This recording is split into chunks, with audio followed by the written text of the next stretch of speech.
Et bien salut tout le monde, c'est Evol, on se retrouve pour une vidéo sur Vulcaria, le nouveau serveur qui va sortir très bientôt.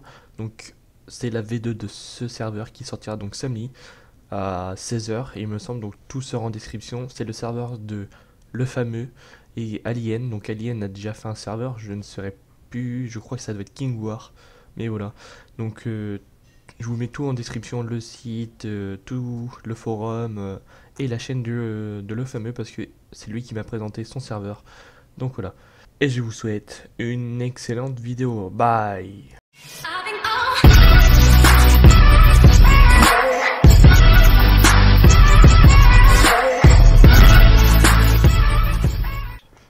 Alors du coup déjà pour commencer au niveau du serveur, les nouveaux minerais on va dire tout simplement pour les armures etc, c'est l'opale, l'ambre, le pyrosite. Donc dans l'ordre le moins bon c'est l'opale, ensuite l'ambre, le pyrosite.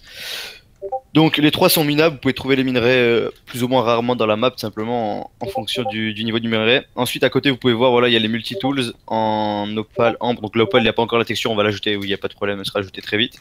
Mais en gros tout simplement c'est ce qui sert pioche, hache, pelle et hook, enfin c'est connu comme les multi-tools. Donc voilà après il y a les armures. Donc ça, rien de fou, c'est juste une nouveauté, voilà, c'est juste les minerais du serveur. Ensuite, il y a le vulcanite. Donc le vulcanite, c'est un minerai que vous pourrez avoir que pendant les events volcans ou alors dans les random ores. Les random ores que vous trouverez ou dans la map ou alors, par exemple, il y aura des events, mines, etc. que vous pourrez avoir des random ores, mais principalement dans la map.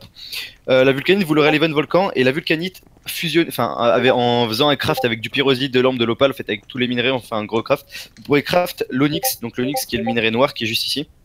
Donc avec l'Onyx, vous pourrez craft une armure, et cette armure simplement elle donnera des effets. Imaginons les bots, vous mettez les bots ça vous donne speed 2, jambière, résistance, enfin vous comprenez quoi. En gros chaque partie vous donne des effets, c'est une sorte d'armure un peu légendaire. Au-dessus de cette armure, il y a vraiment cette fois-ci l'armure légendaire, donc elle est pas entière, vous voyez, il n'y a pas les jambières, le casque, etc. Il y a juste bot, plastron, épée, hache et arc. Donc ça c'est des items légendaires, vous pourrez les avoir que avec la vulcanite renforcée. La vulcanite renforcée pour la craft, il vous faudra et de la vulcanite et des larmes d'og. Les larmes d'og, je vais vous expliquer juste après comment les avoir. Donc en gros, principalement, voilà, vous aurez l'onyx qui se craft avec la vulcanite et l'armure légendaire qui se craft avec et de la vulcanite et de l'arme d'og. Donc ça commence à être vraiment compliqué à avoir. En plus de ces armures là, tout simplement, c'est ces armures PvP. Il y a des armures, une armure de farm sur serveur qui vous permettra d'aller farmer dans vos bases, les spawners, bref, ce qui vous permettra de farmer tout simplement. Donc elle se craft simplement avec de la peau de grizzly. Donc le grizzly, c'est simple, c'est un mob qui est juste ici, comme vous pouvez voir, qui va apparaître dans la map. Donc il y aura des spawners qui vont apparaître dans la map et tout simplement vous devrez les farm tout simplement et drop du grizzly. Principalement, ils vont drop dans des fermes, dans des sortes de fermes qui vont pop dans la map. Et ces fermes, tout simplement, il y aura du PvP vu qu'il n'y en aura pas non plus masse. Et tout simplement, voilà, vous pourrez farm le grizzly pour avoir ou de la peau de grizzly ou de la peau de grizzly rare. La peau de grizzly, elle sert principalement à être vendue au shop parce qu'il y en a beaucoup. Et la peau de grizzly rare, elle sert à craft l'armure de farm. Voilà, l'armure de farm, elle donne plein d'effets, résistance, invisibilité, pardon, je sais plus parler. Mais enfin bref, vous comprenez, en gros, après, vous pouvez pas PvP avec, c'est un truc, limite une armure en cuir, quoi. Ensuite, après ça, on a les scorpions, tout simplement. Donc les scorpions, on n'a pas la difficulté, slash difficulty. Normal, voilà, parfait. Donc ensuite, on a les scorpions qui vont vous attaquer parce qu'ils sont méchants. Et on a les scorpions, tout simplement, donc c'est des mobs qui pourront pop seulement pendant l'event boss ou alors par des spawners que vous pourrez gagner aux events, etc. Les scorpions, tout simplement, c'est un mob voilà, pas mal agressif qui va vraiment vite. Et tout simplement, quand vous tuez le scorpion, vous avez un faible pourcentage de chance de drop du venin. Le venin, il est juste ici, tout simplement. Et ce venin, une fois que vous l'aurez drop sur le scorpion, vous pourrez l'équiper sur votre épée. C'est-à-dire que vous pourrez envenimer votre épée. Je sais pas si vous aussi c'est clair, mais en gros, voilà, vous pourrez mettre une sorte de venin sur votre épée qui fait que dès que vous taperez avec votre épée, elle donnera des effets de poison, des effets négatifs, l'épée, tout simplement. D'accord. Donc ça, c'est un petit truc qui est nouveau pour le PvP, etc. C'est cool, pas besoin d'avoir des popos, vous mettez du venin, etc. Et donc c'est pas mal. Ensuite, on a l'ogre, donc l'ogre qui sert à avoir des larmes d'ogre et donc craft l'armure légendaire. Donc ça, c'est l'event boss, il y a qu'une seule fois par semaine, donc il y aura ça va être un gros PvP, etc. Il est défendu par beaucoup de scorpions, etc. C'est un event plutôt agressif. Et tout simplement, quand vous le tuez, quand vous le tuez, il y a plein de loot et à la fin, quand il meurt, il drop des larmes d'ogre. Et les larmes d'ogre, ils vous servent à craft l'armure légendaire, tout simplement. Donc c'est les Voilà. trucs bleus là. Voilà, c'est les larmes d'ogre, les trucs bleus comme ça ici. Ok. Donc ensuite au niveau des nouveaux blocs, on a les blocs de pouce, donc c'est connu, c'est la même durée que la cobble et c'est impistonnable. La bloc de météorite c'est incassable, impistonnable et anti-crash code simplement. Donc c'est vraiment un bloc pété. Après, il est quand même compliqué à craft, mais c'est un bloc pas mal pour vos bases anti-crash-co, etc. C'est plutôt pratique. Bon, après, vous avez pu voir l'escalier en obsidienne, etc. C'est incassable, mais c'est pistonnable. Donc il faut gérer les bases avec ça. Ensuite, le random ore c'est connu, bloc d'X-ray c'est connu aussi, vous connaissez. Ensuite, une nouvelle économie qu'on a mis sur le serveur, c'est enfin une nouvelle plantation, voilà, tout simplement, c'est les framboises, tout simplement. Donc là, je vais vous montrer un buisson de base de framboises, c'est un petit arbuste comme ça, tout simplement, où il n'y a rien. Ensuite, cet arbuste il va grandir, grandir, grandir pour arriver à un gros arbuste comme ça, et vous avez juste à casser l'arbuste simplement. Vous voyez, ça remet un petit machin et ça drop une framboise comme je viens d'avoir. Après, les framboises, vous pourrez les vendre au shop, ça prend vraiment beaucoup de temps à pousser. Les arbustes de framboises, ils seront compliqués à avoir, donc il y aura vraiment une réelle économie autour de ça, ça sera vraiment super cool. Quand vous en aurez, bah, vous les protégerez, etc. Et ça sera cool à farmer tout simplement. Ensuite, après, vous connaissez échelle en opale, four en émeraude et coffre en ambre. Voilà, c'est connu, c'est pas une nouveauté de fou. Après, au niveau de ça, on a Farm Tune et Hammer. Donc la Farm Tune, c'est craftable simplement, ça vous permet de presque one-shot les plantations. Et aussi, ça donne un effet de fortune simplement dessus pour farmer. C'est beaucoup plus pratique, surtout que les farms automatiques à melon, etc. sont désactivés sur le serveur. Du coup, les Farm Tune, c'est vraiment un truc ultra pratique pour farm. Ça va super vite, ça multiplie vos farms, etc. Donc c'est vraiment cool. Le Hammer, simplement, ça mine du 3 par 2. C'est vraiment pratique pour miner les bases, etc. Donc c'est cool. Les bombes, c'est un peu comme une dynamite, vous jetez, ça pète, tout simplement, vous connaissez. La pomme en pyrosite, c'est une pomme cheat améliorée, tout simplement. Et la pomme en onyx, c'est une pomme en pyrosite, sauf que quand vous la mangez, elle a un pourcentage de chance de repair votre stuff, tout simplement. Pas totalement, mais elle peut repair votre stuff plus ou moins de beaucoup, etc. Donc c'est pas mal pratique quand vous allez PvP avec un gros stuff. Après, ensuite, simplement, patate, fire, speed force, voilà, c'est connu. Y a rien de fou. La cocaïne, pareil, c'est connu aussi.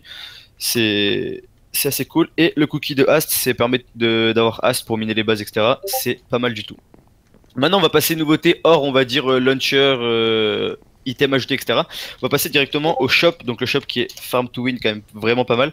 Vous pouvez donc, dans un premier temps, il y a le shop normal, simplement, qui vous permet de vendre et d'acheter des items totalement basiques pour se faire de la monnaie.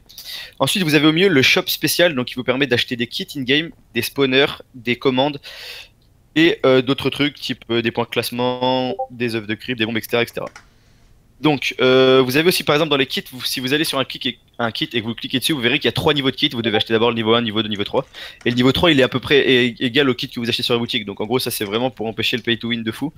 Vous juste en farmant pas mal, vous pouvez acheter des kits in-game directement. Au niveau du shop spécial, voilà. Vous pouvez acheter aussi tout à droite des lignes dans le V-Chest. Slash V-Chest, c'est une sorte de coffre privé que vous pouvez acheter en plus. Au début, vous avez qu'une ligne et ensuite, il faut acheter de plus en plus de lignes pour se faire un petit coffre privé comme ça en plus. Dans le shop tout à droite, ensuite, vous avez le shop de quête. Je sais pas si vous le voyez, mais en gros, le shop de quête, simplement, c'est un shop basique qui vous permet d'acheter des trucs vraiment cheatés avec des points de quête. Les points de quête, pour les avoir, c'est assez simple. Je vous laisse faire slash quête. Dans le slash quête, vous voyez, il y a pas mal de quêtes. On va en ajouter encore pas mal. On est en train de juste regarder pour que les quêtes soient équilibrées, pas que ça abîme l'économie, tout simplement. Donc, il y en a qui vont être enlevées, il y en a qui vont être ajoutées. Les quêtes, simplement, vous voyez, il y a tier 1 tout en haut. Vous pouvez aller page suivante, les quêtes tier 2 et les quêtes tier 3. Au fur et à mesure où vous avancez, les quêtes sont difficiles et plus vous gagnez de points. Donc voilà, système de quêtes comme ça, c'est assez stylé pour aller au shop. Le shop de quêtes, on ajoutera plein de trucs. Il y aura vraiment des loots super stylés. Les quêtes, ça va être vraiment pas mal à faire. Ensuite, on a les events, donc les events sur serveur, ça reprend un peu tout ce que je vous dis un peu depuis le début de la vidéo. Donc déjà dans le premier temps, on a le volcan qui est tous les jours à 18h pour avoir les volcanites simplement, qui permettent de craft l'armure en onyx, etc. Voilà, vous avez compris. Les totems qui a tous les jours à 10h, 14h, 17h et 21h qui permettent d'avoir des points classement, le classement qui vous fait gagner de l'argent PayPal, je vais vous expliquer ça juste après. L'event boss tous les dimanches 16h30 qui permet de drop des larmes d'ogre et donc de craft l'armure légendaire. Tout simplement le KOTH tous les mercredis à 16h, plus des heures si le staff va en organiser, il y aura des loots, voilà, de box KOTH, etc. Vous connaissez. Et des coffres en Warzone, simplement, des coffres qui pop en Warzone avec des loots, c'est pas une nouveauté de fou. Ensuite, on a les jeux de monnaie. Donc, les jeux de monnaie qu'on va ajouter sur le serveur, c'est principalement des jeux en fait qui n'injectent pas de l'argent dans le serveur. Par exemple, c'est pas des trucs type la roulette, c'est que des trucs, s'il y a un joueur qui perd de l'argent, il y en a un autre qui la gagne. Vous voyez, c'est pas possible qu'il y ait de l'argent qui soit ajouté dans le serveur simplement, vu qu'il y a un classement faction, etc. pour paniquer l'économie. Donc, il y a le slash jackpot, ils sont pas encore mis les jeux de monnaie, mais en gros, il y aura le jackpot, le slash PFC, donc pierre feuille ciseaux. C'est des jeux qui commencent à être connus, mais c'est des trucs vraiment cool. Enfin, moi personnellement, j'aime vraiment bien. C'est assez cool de pouvoir jouer à ça. Donc voilà. Ensuite, plugin de faction tellement identifié. Donc je vais vous laisser faire ou slash F show le fameux, ou alors créer une fac et vous pourrez regarder directement par vous-même. Donc, quand vous faites slash F show, ou une faction où vous faites slash FO votre faction. Donc vous avez le chef, description, etc. Tout est assez connu, sauf que c'est traduit. Il y a l'heure et le jour où la fac a été créée, le genre ban de la faction, donc le genre vraiment détesté de la faction, et les trucs un peu comme ça. Ensuite, avec ce plugin faction, vous pourrez améliorer plein de trucs dans votre faction. Donc malheureusement, je crois que vous n'avez pas les perms encore. Au pire, je vais vous OP, c'est pas grave, on est sur serveur dev, donc il n'y a pas de problème. Slash up, hop là. Je vois tous les deux. Donc en gros, vous faites slash F upgrade. Et vous allez voir que vous pouvez upgrade vraiment tout, plein de choses dans votre faction. Donc le taux de spawn des spawners, des taux de spawn des plantations, des lignes de FTS aussi, le FTS qui est le coffre de votre faction. Plein de trucs comme ça qui sont assez cool et que vous pourrez augmenter tout simplement en achetant ici. Après vous avez le slash FPerm, tout simplement qui permet de gérer à peu près les autorisations que vous donnez dans votre faction. Et puis voilà, après voilà, slash FIO modifié, puis il y a limite d'alliés, limite de membres par fac, etc. Mais ça c'est plus du détail on va dire. Ensuite, après ça, on a le classement faction, donc qui est quand même un truc important pour les grosses factions. Le classement faction, tout simplement, il va permettre de gagner 50 € PayPal à la fin de version pour la première faction. La deuxième et la troisième, pour moi, c'est des points boutiques. Après, on mettra peut-être un peu d'argent PayPal si on voit que vraiment le classement faction est joué, etc. En général, il est tout le temps vraiment joué, donc pourquoi pas on mettra de l'argent pour les autres factions, etc. Donc pour avoir des points, c'est assez simple. Un membre dans votre faction, c'est égal à 12 points. Donc vu que vous maximum 15, vous pouvez avoir 15 fois 12 points dans votre faction. Un claim d'AP, c'est 20 points. Donc au début, il y aura une limite de claim d'AP. Vous pourrez avoir que 2 AP, imaginons. Et après, nous, on enlèvera les limites petit à petit. On mettra à 3 limites, 3, 4, etc. Ça fait que les facs devront se battre un peu pour surclaim des AP et avoir des claims d'AP pour les points. Les totems, ça donne 2 points quand vous les win. Et vous pouvez acheter un point au slash shop pour 5000 $. Donc peut-être qu'au début on désactivera le fait que d'acheter les points simplement juste pour que l'économie elle soit pas, enfin pour qu'on ait le temps de voir un peu l'économie. Mais en gros vous pourrez acheter les points simplement classement. Ce qui est un peu ce qui joue la plupart c'est ça, hein, c'est acheter les points, c'est ce qui joue la plupart dans le classement. Après tout simplement il y a toutes les nouveautés basiques on va dire d'un serveur avec le bottle XP, les points classement comme je vous l'expliquais, les trucs, toutes les commandes etc. Mais ça je vais pas vous les présenter, enfin ça sert à rien de d'éterniser la présentation pardon pour ça. Pour les grades youtubeurs ceux qui veulent vous avez juste à faire /YT, il y a tout ce qu'il faut en termes de ce qu'il faut pour être youtubeur. Et donc voilà, le serveur il ouvre le 29 décembre à 16 h tout simplement. Les hubs seront peut-être ouverts un petit peu avant. Et puis voilà, je pense que c'est tout. Bon, je sais pas si vous avez des questions peut-être. Pas du tout, moi. En général, voilà, je fais c'est assez clair. Voilà, le serveur, on est en V1, on va dire, on a déjà eu une version bêta, donc normalement il devrait pas avoir de problème. Le serveur va tenir pas mal de temps. En général, mes serveurs durent toujours longtemps, donc il n'y a pas de problème là-dessus. Et puis voilà.